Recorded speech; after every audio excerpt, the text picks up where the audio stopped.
Højlund kembali membuktikan dirinya lebih bagus daripada Darwin Núñez. Bagi kalian fans Liverpool yang nggak senang, bodo amat. Oke, di video kali ini kita akan bahas satu pertandingan aja, yaitu pertandingan antara MU melawan Aston Villa gitu. Gini, di pertandingan sebelumnya, dua pertandingan sebelumnya MU menang ya cukup meyakinkan lawan West Ham 3-0. Kemudian lawan Wolves, MU menang 3-4 walaupun ada drama di akhir pertandingan baru bisa mencetak kill the game gitu. Nah, cuman di pertandingan kali ini aku melihat permainan MU itu agak cukup menurun ketika pada saat melawan Wolves, ketika saat melawan West Ham terlihat bahwasanya MU bisa menguasai permainan, tapi pada saat melawan Aston Villa kelihatan mereka malah lebih sering dikurung oleh Aston Villa gitu. Walaupun secara ball possession ya imbang-imbang lah kayak gitu.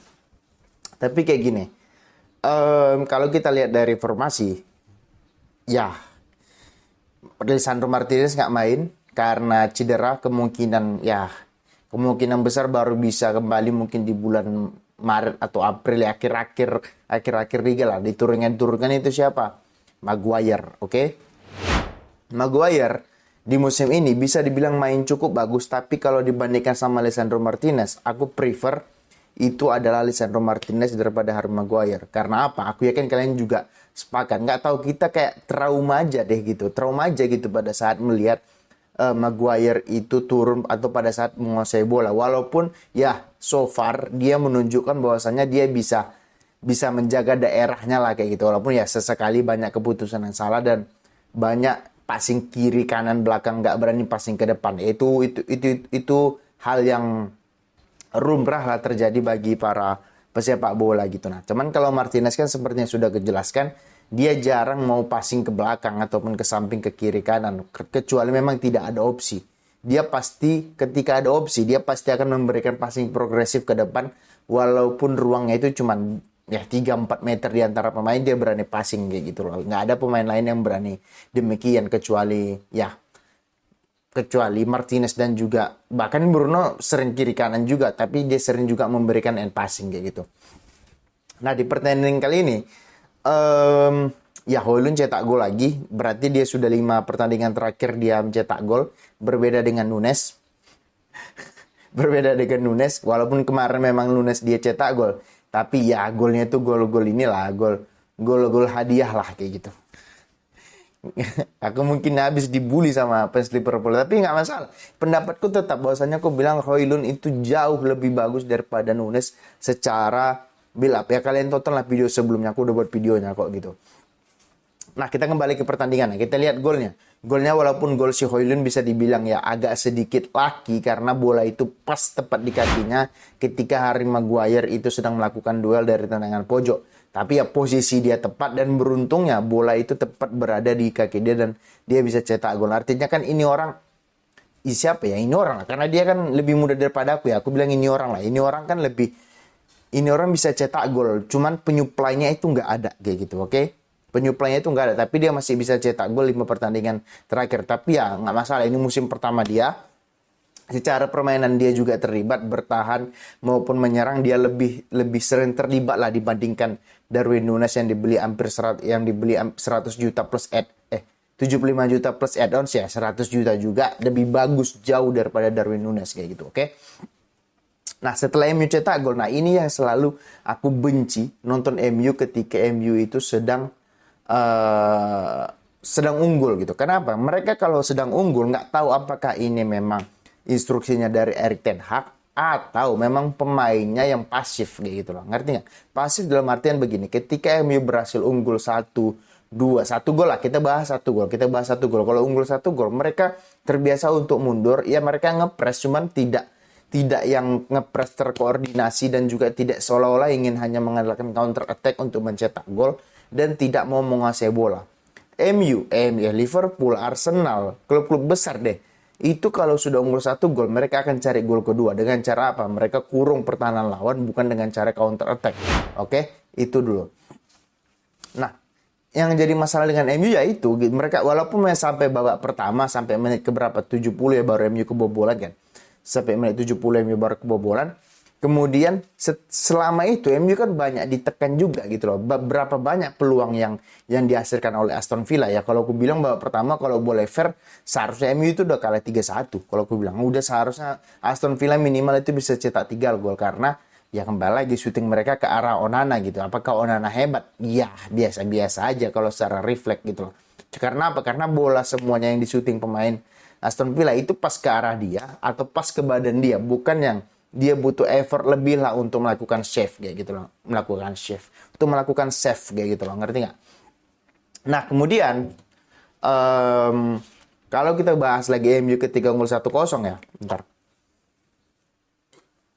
Ketika MU unggul 1-0 di musim ini ataupun di musim lalu, ketika unggul 1-0 mereka mundur, ketika unggul 2-0 pemainnya itu seperti underestimate gitu loh, menyepelekan lawan gitu loh. Semua bermain untuk dirinya sendiri gitu loh. Ngerti nggak? Ya kembali lagi kalau bermain untuk diri sendiri kelihatan walaupun Garnacho ya aku juga udah buat videonya. Ini pemain kalau kayak gitu terus yang rasaku dia hanya menjadi bangku cadangan. Nanti kalau misalnya Greenwood balik ataupun MU beli pemain baru di sayap, Garnacho itu jadi super sub aja kayak gitu loh. Ngerti nggak?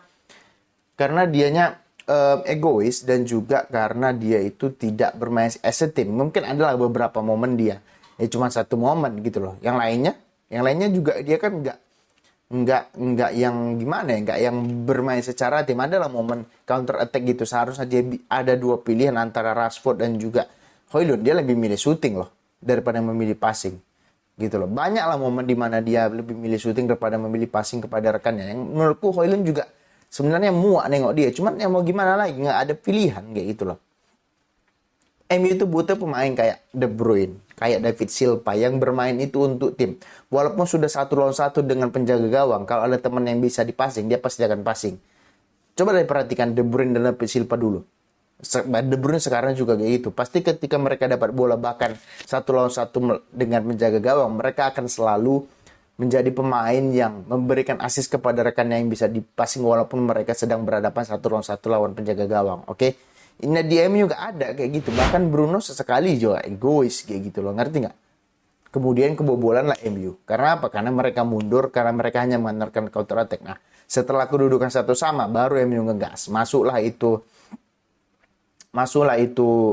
si McTominay. McTominay ini memang spesialisasi super sub gitu loh. Artinya dia lebih memang passion dia itu memang dimainkan setelah ya kalau misalnya pemain lagi buntu, pemain lagi nggak bisa cetak gol ya udah masukin dia dan terbukti beberapa kali it works gitu.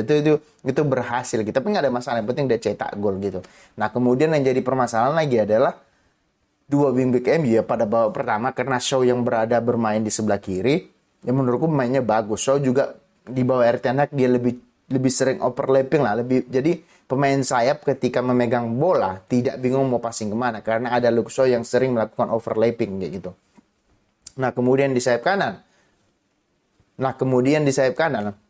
ada beberapa catatan, udah sering aku bilang Dalot ini nggak layak ada di MU.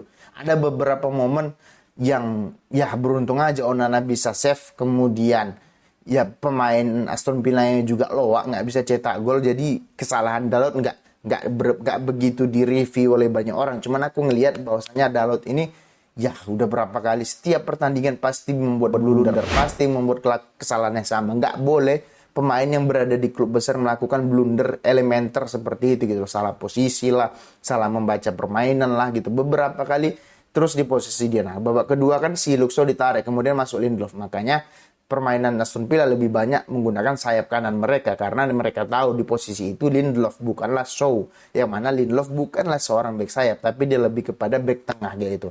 Ya golnya juga berasal dari sebelah situ kan kayak gitu, dari sebelah kanan penyerangan Aston Villa. Jadi kalau menurutku kembali ya Dalot MU harus beli back sayap 1, DM 1, sayap 1 kayak gitu.